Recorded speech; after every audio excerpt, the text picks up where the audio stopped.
Hello, everyone. This is Cody Lee of BlackCatBooks.org, author of I, the Dragon, Cruel and Beautiful, Rabbit Hole, King Dia, Lauren Frey, and the upcoming Jaw of the Dragon, not to mention Grim and Clover. I keep forgetting to mention some of these things.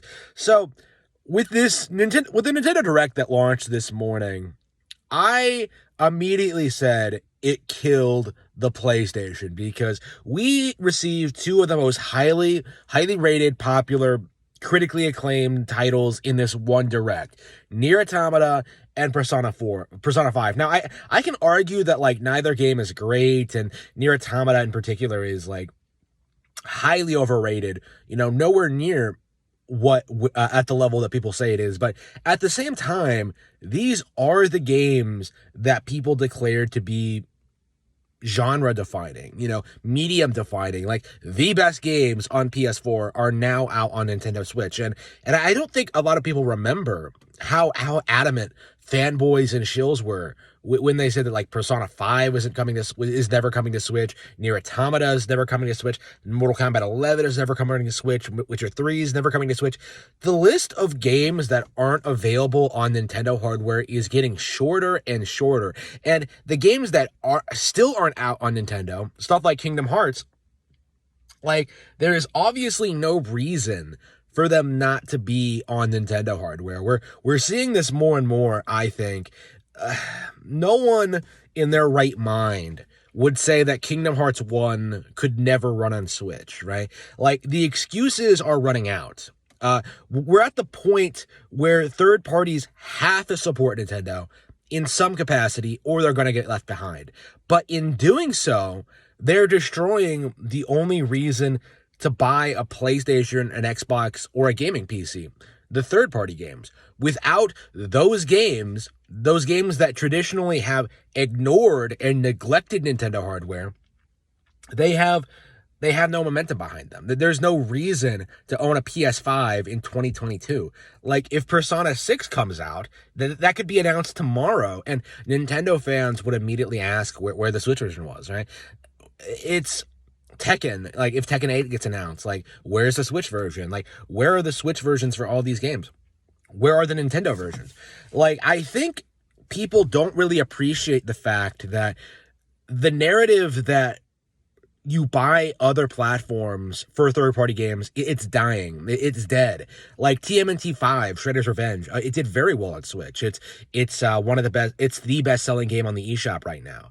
Like, games like Nier Automata, games like Persona 5, they are going to do well, right? Like, it's been a long, gradual process, but I think we're at the point where Xbox and PlayStation can't buy their way into relevancy anymore. Right? The only reason PlayStation was ever relevant it had nothing to do with the hardware or the games or like the support. Like, the only reason Nintendo's mistakes, the only reason they ever became relevant was because they were willing to spend billions of dollars building up this brand, buying off game journalists, and convincing the public that Nintendo was an outdated company for children, essentially. That lasted for almost 2 decades before the narrative started to collapse. When the people who had been trained, who had grown up on that propaganda, started having kids themselves and started buying Switches and getting back into Nintendo hardware, right? Like, games for kids suddenly started being an appealing thing to people. And PlayStation really has nowhere to bounce back to, right? Their lineup of games is dwindling all the time. Games like Horizon aren't taking off the way that Uncharted or The Last of Us used to.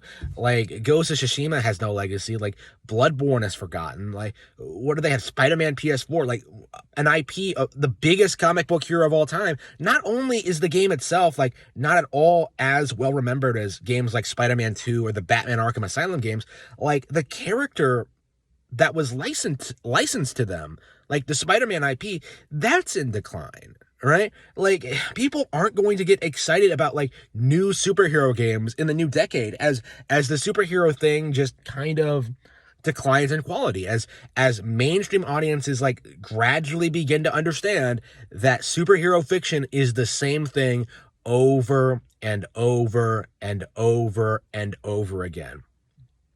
It is